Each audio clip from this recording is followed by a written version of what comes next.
que podemos anticipar a ese daño que observamos como médicos de familia. Es por ello que invitamos a una doctora que nos hable sobre el impacto de la enfermedad desde el punto de vista de la medicina familiar. La doctora es médico familiar certificada, cuenta con una maestría en Administración de Salud, actualmente doctorante de Salud Mental, médico adscrito a la Unidad de Medicina Familiar ISSSTE. Démosle un fuerte aplauso a la doctora Lisbeth Sánchez Anacrense con el tema Impacto de la enfermedad en la familia.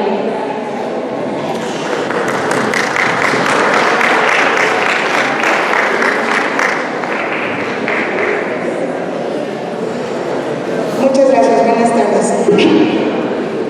Pues creo que algunos quedamos un poco sensibles justamente a esta dinámica que acabamos de vivir, la terapia, la intervención en crisis, y es muy importante porque nosotros como médicos familiares sí podemos hacer estas intervenciones, tenemos intervenciones de contención, y algo muy importante que también tenemos que trabajar en nosotros. El tema de salud mental es algo muy amplio, algo muy importante y algo que actualmente pues está tomando mucha importancia, pero la importancia la ha tenido siempre. Hay que agregar el valor, pero también desde un punto de vista individual. Para que nosotros podamos brindar una adecuada atención, tenemos que volver a vernos a nosotros mismos. Creo que el tema del impacto de la enfermedad en la familia va muy de la mano con los temas que me antecedieron, la dinámica familiar, la intervención en crisis, y lo vamos a hacer muy dinámico para que podamos concluir. Me da mucho gusto y agradezco haber podido participar en este congreso. Espero que se la haya pasado muy bien.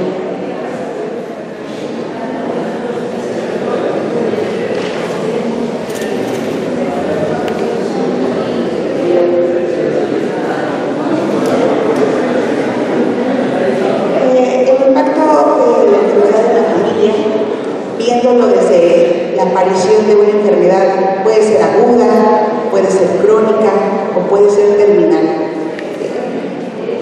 La verdad es que puede ser simplemente, lo vivimos apenas en la pandemia, ¿no? Aquellas personas que padecieron COVID, que actualmente todavía tenemos pacientes con COVID y todavía no nos encontramos tranquilos con este padecimiento, ¿no? Todavía llegan pensando que pueden tener algunas complicaciones fatales como lo vivimos en la pandemia.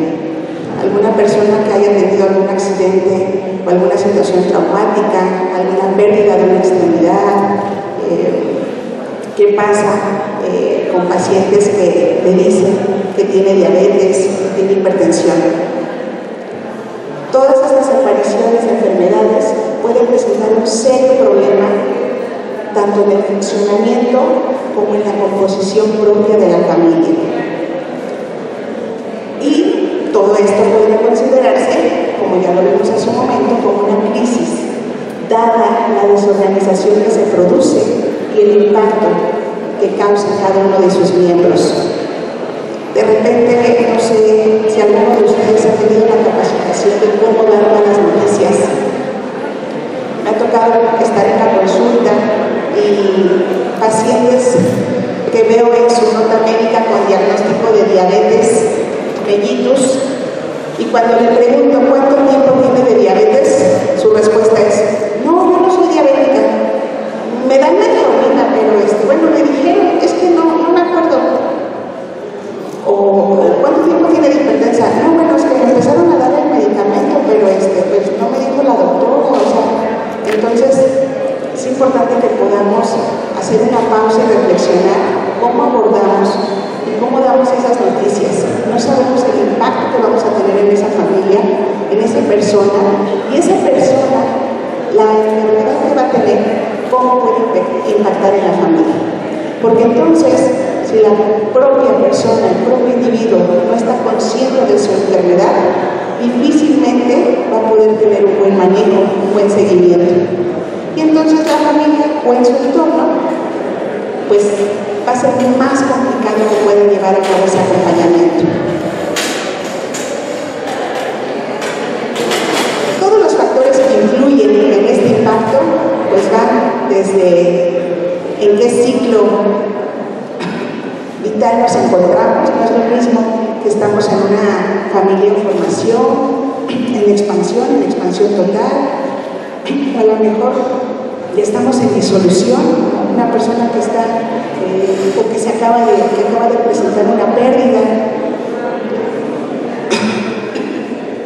También va a incluir la flexibilidad o la rigidez que tengan los roles de la familia, ¿no? ¿Qué pasaría si a la persona que le detectamos una enfermedad terminal o crónica o incapacitante era la persona que era la proveedora de esa familia? Va a haber una modificación, una adaptación de la familia, y algunas personas van a poder hacerlo de manera natural, positiva, pero otras personas no lo van a poder hacer de esa manera. La cultura familiar, las creencias que ya tiene esa familia, las costumbres, y que todo se tiene que ir modificando. Esta modificación a veces lo tenemos como catalogado como positivo o negativo. No existe esa determinación, simplemente son adaptaciones a esos cambios que vamos teniendo.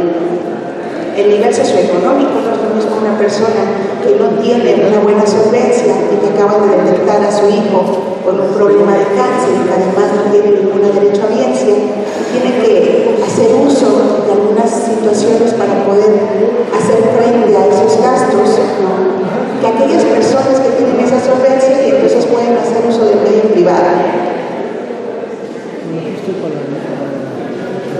Y por supuesto la comunicación familiar, aquella comunicación que sea positiva, o alguna comunicación donde ni siquiera hay una buena relación y red de apoyo en la familia, pues va a tener un impacto directamente tanto en el desarrollo de la enfermedad como en la familia.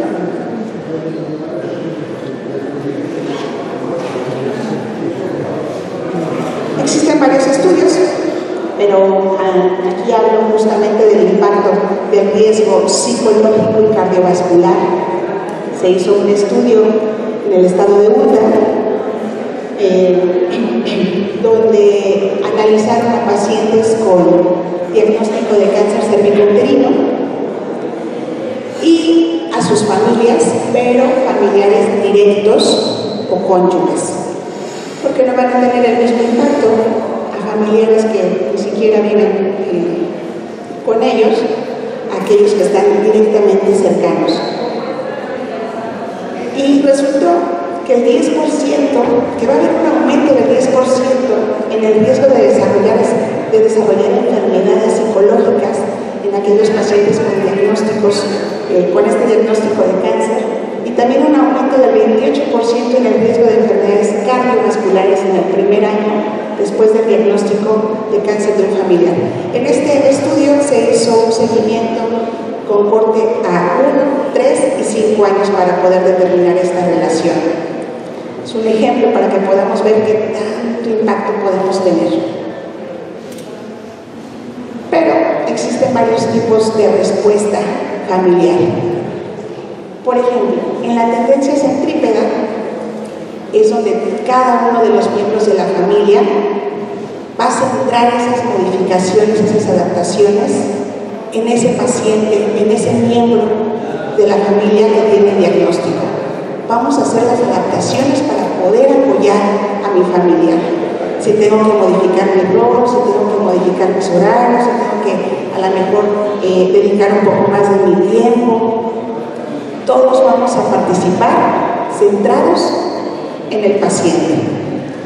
A diferencia de la respuesta con tendencia centrífuga, sí, se diagnosticó con una enfermedad, a mi papá le dijeron que era diabético, que además está descontrolado, ya tiene una neuropatía autonómica, seguramente va a perder su extremidad, pero él se lo buscó porque come lo que quiere, fuma, no se cuida, siempre ha dicho que ya no sabe morir, yo porque me voy a ser responsable, y cada uno adopta su actitud porque él se lo buscó y yo tengo mis propias necesidades. ¿Consideran que esa respuesta es buena? ¿Mala? ¿Qué dicen ustedes? ¿Es válida? Sí. Son tipos de respuesta familiar. No quiere decir que en el primer ejemplo así debemos actuar todos, porque me diagnosticaron, todos necesito que centren la respuesta en mí, todos necesito que me atiendan a mí. Qué padre, pero finalmente todos tenemos vidas, todos tenemos necesidades, todos tenemos problemas. Hace un rato la doctora decía, todos tenemos crisis, ¿no? Todos tenemos alguna situación, a lo mejor para algunos son leves, para otros son más graves, pero son igual de importantes. Son tipos de respuesta de la familia, pero no podemos determinar si una respuesta es buena u otra respuesta es mala. La capacidad que tiene la familia para la resolución de estos conflictos, pues definitivamente va a ser un indicador pronóstico del impacto que tendrá la enfermedad en el grupo. Y este apoyo familiar va a ser de manera directa y multidisciplinaria. O sea, si yo como paciente tengo una enfermedad, pero yo sé que cuento con mi familia, sí, seguramente va a tener un impacto positivo. Pero tampoco es la responsabilidad de mi familia para tener ese buen seguimiento o esa buena evolución de mi patología. Y viceversa, si yo como enfermo soy un paciente disciplinado, me porto bien, no quiere decir que mi familia va a estar a gusto, ¿no? Sí tiene un impacto positivo como esta buena relación, esta buena comunicación, pero no es la responsabilidad directa. Los principales síntomas de la familia ante esta situación los vamos a poder dividir en 3 factores. A nivel emocional, pues porque seguramente va a haber sentimiento de tristeza, sentimiento de culpa, quizá no le dediqué el tiempo que necesitaba, quizá a lo mejor la mamá que era la que cocinaba, pues nada más les daba enchiladas, garnachas, quesadillas, pozole. Yo fui la culpable porque no les daba de comer saludable, impotencia. De manera práctica, pues obviamente la modificación de los roles, como ya decíamos, y también qué pasaría con aquellas personas que dejan todo por esta nueva etapa o este problema que se presenta, y entonces me dedico en cuerpo y alma a mi paciente, a mi familiar. ¿Qué pasa con el cuidador primario? Ese riesgo que tienen del síndrome del cuidador, ¿no? Pero que dicen, no, es que yo tengo que estar ahí, porque si no, entonces me voy a sentir culpable si algo le pasa. Y la ambivalencia afectiva, tenemos sentimientos encontrados. Por una parte, quiero que se recupere, que ya esté bien, que ya termine el proceso, ¿no? Por otra parte, pues también como que ya necesito tiempo para mí. O sea, son estas situaciones en las que hay momentos en los que ya quisiera que acabara, pero ¿qué pasaría si se acaba porque fallece mi familiar, no? Entonces, ¿qué diría? Híjole, yo creo que si le hubiera podido cuidar un poquito más este conflicto.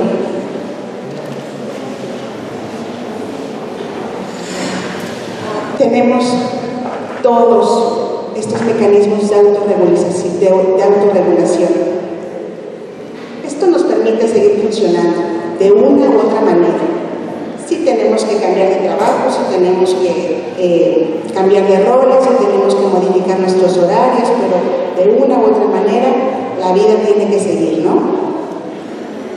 Se van a generar cambios, todo bajo un propósito específico, de manera consciente o inconsciente, porque habrá unas situaciones en las que las tengamos que planificar y otras simplemente se van dando conforme las necesidades se vayan requiriendo. Esto puede llevar a las familias a situaciones complejas de equilibrio o desequilibrio y obviamente pone en riesgo el bienestar y manejo del paciente enfermo. Tiene un impacto directamente en la funcionalidad del sistema familiar. Parece como muy repetitivo con todo lo que hemos estado viendo en las ponencias anteriores, pero vamos a tener una modificación en la dinámica familiar, ¿no? Entonces, para nosotros, ¿para qué es importante este tema? O sea, sin tanto rollo ni envolvimiento, o sea, tengo un paciente con un diagnóstico agudo, crónico, terminal, independientemente de lo que sea, ¿no?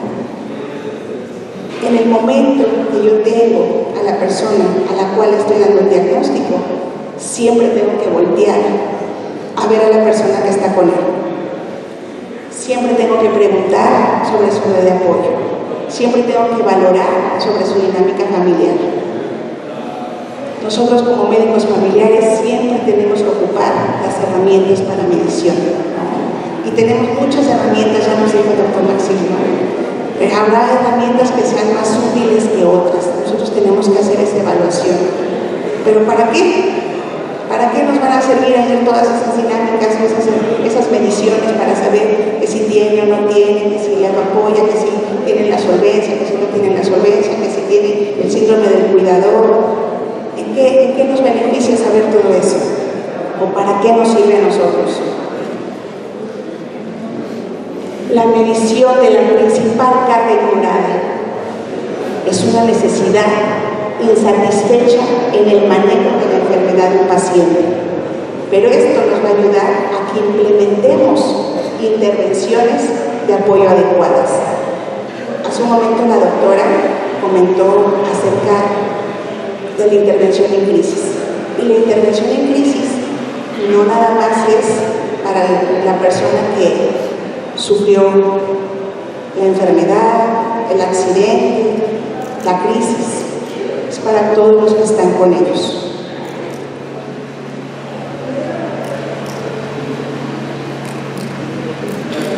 Herramientas de medición no nos vamos a meter mucho porque ya el doctor Maxil habló algunos de ellos, pero tenemos muchísimos, por mencionar algunos. Creo que lo más básico y fundamental, iniciando por nuestro familiograma, ¿no? Saber con quién está, con quién vive, qué tipo de relaciones tiene, para poder ir orientándonos cuál va a ser nuestra intervención y de qué manera. Apgar, podemos ocuparlo. Pregunta, ¿podemos ocupar el Apgar 2? ¿Sí o no? ¿Alguien? El doctor Maxim lo comentó, dijo cuál era la diferencia de uno y otro. Entonces, con lo que hemos comentado, ¿considera que lo podríamos ocupar? Apgar 2 para esta situación. Depende. Apgar 2 dijo el doctor que era para familiares, pero que no estaban en ese núcleo, estaban fuera, ¿no? Entonces, ¿tendrá un impacto de la enfermedad en ellos? Sí, pero no tanto. ¿Por qué? Pues porque no es lo mismo las personas que viven todos los días contigo y tienen tus necesidades y tus problemas, aquellos que de vez en cuando vienen a los cumpleaños o te hablan por teléfono para decirte ¿cómo estás, manito? Entonces, para nosotros la utilidad sería el Apgar, no el Apgar 2. ¿Alguien ha escuchado sobre el flor 16? ¿Alguien? ¿Qué otra herramienta podríamos ocupar? ¿Alguna herramienta? Rápidamente, no nos vamos a ir mucho con esto para que...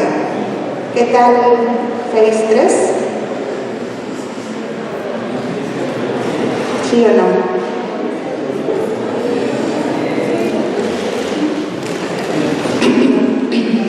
¿Qué dicen? ¿O podemos ocupar Phase o fases 3? ¿Sí? Sí, ¿no? Porque esa herramienta nos sirve para medir la adaptabilidad y la cohesión familiar, por supuesto.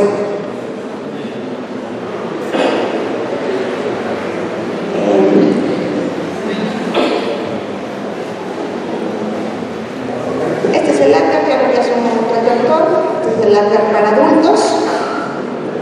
Vamos a tener del 0 al 4 y vamos a ver si está normal, si tiene una disminución leve, una moderada o una severa, ¿no? Este es el Apgar modificado para niños, solo va de 0 a 2. También nos mide la funcionalidad normal, moderada y grave. Ya también el doctor habló un poquito de ellos. Es muy rápido, nada más para que lo identifiquemos. Decía yo que hay muchas herramientas, cada uno de nosotros vamos a poder ocupar la que conozcamos mejor, con la que nos sientamos más cómodos y la que podamos hacer entender al paciente.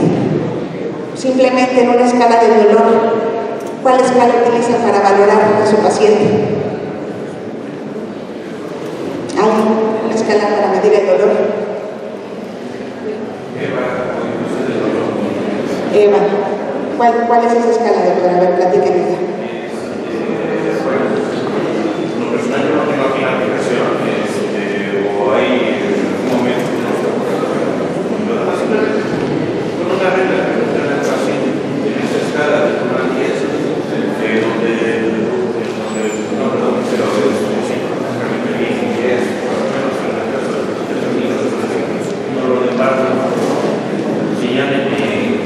¿en qué número está? Claro. Entonces, podemos elegir la escala que nosotros elijamos. Cada uno ya tiene sus niveles de validación, pero lo importante es que la conozcamos y que la podamos poner en práctica, de acuerdo a la persona que tenemos enfrente. Si tenemos un niño, no le vamos a decir que del 0 al 10, quizás a la mejor con caritas, con colores.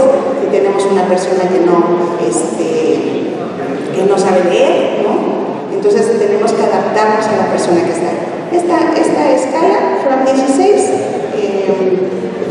mide el impacto de la calidad de vida de un miembro adulto de la familia o pareja como resultado de tener en una familia a una persona de cualquier edad con una enfermedad o condición en todos los ámbitos médicos. ¿Qué quiere decir? Si tengo esta escala se la podría aplicar a un joven de secundaria. No, porque dice que es para adultos. O sea, el diagnóstico, la condición, la enfermedad puede estar a cualquier edad.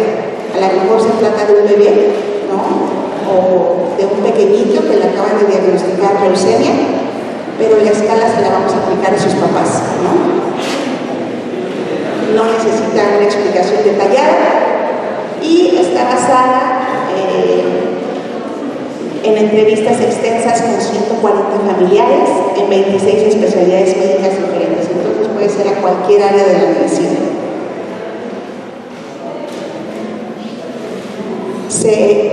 Consiste en dos apartados. Son 16 ítems, por eso es su nombre.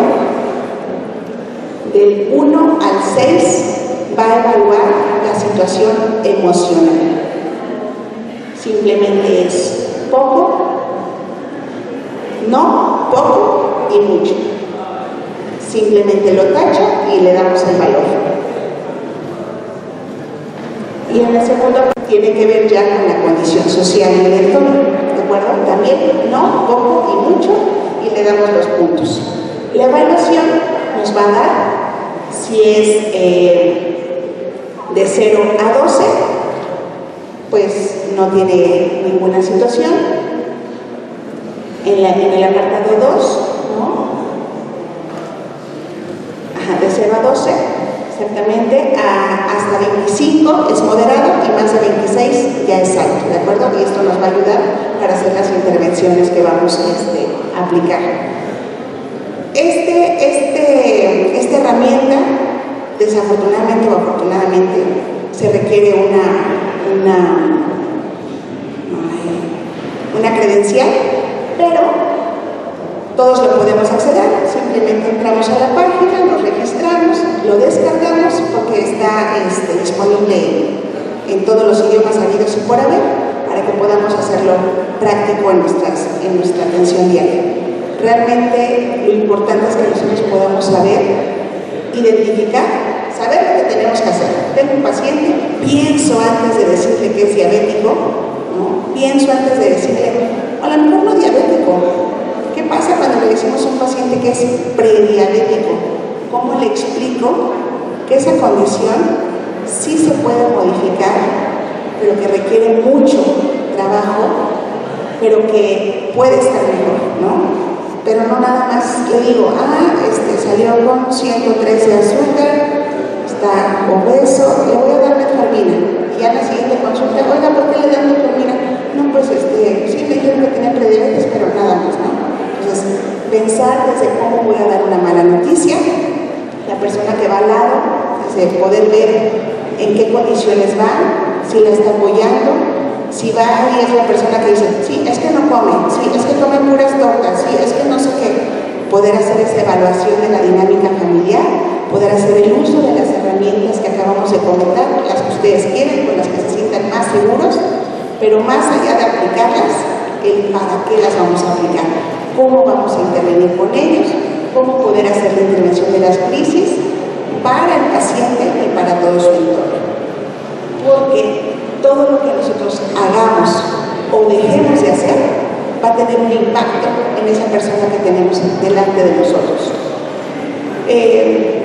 Creo, en las pláticas que he tenido con muchos de los doctores que hoy nos acompañan, que no somos de las personas que decimos, solo tenemos 15 minutos para la consulta, no me alcanza el tiempo, es que no me dan material, es que el sistema, es que el instituto.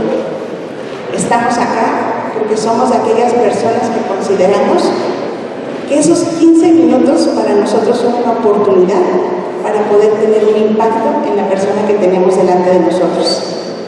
Creo que las personas que estamos acá, más que un limitante, lo vemos como una oportunidad. Y si eso se llevan de este congreso, es una felicitación para ustedes, porque todo lo que venimos a aprender no es para tener más puntos curriculares, es para poder tener un impacto en nosotros mismos y en todo nuestro entorno. Entonces, poder saber que tenemos una responsabilidad con todos nuestros actos, con todas las palabras que digamos y dejemos de decir.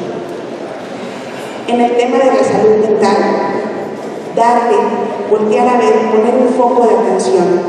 Nosotros no somos expertos en salud mental, pero sí tenemos una responsabilidad en ese ámbito en la persona que tengo delante de mí.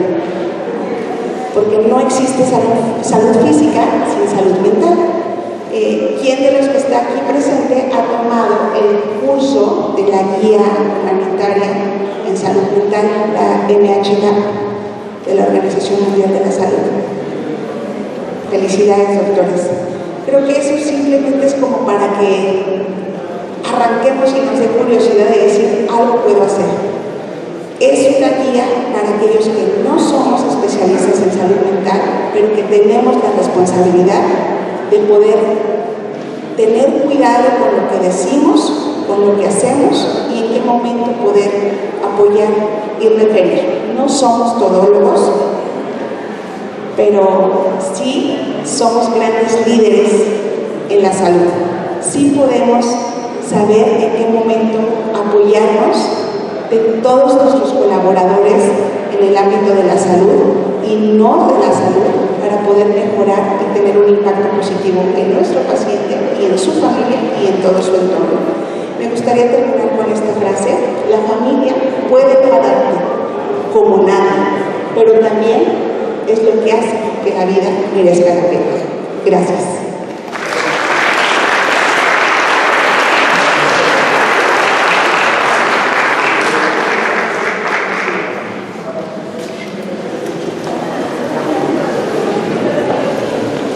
A nombre de la Asociación de Médicos Especialistas de Medicina Familiar del Estado de Tlaxcala, damos las gracias a la doctora Ana Gisbert Sánchez por su gran ponencia en impacto de la enfermedad en la familia. Muchas gracias, doctora.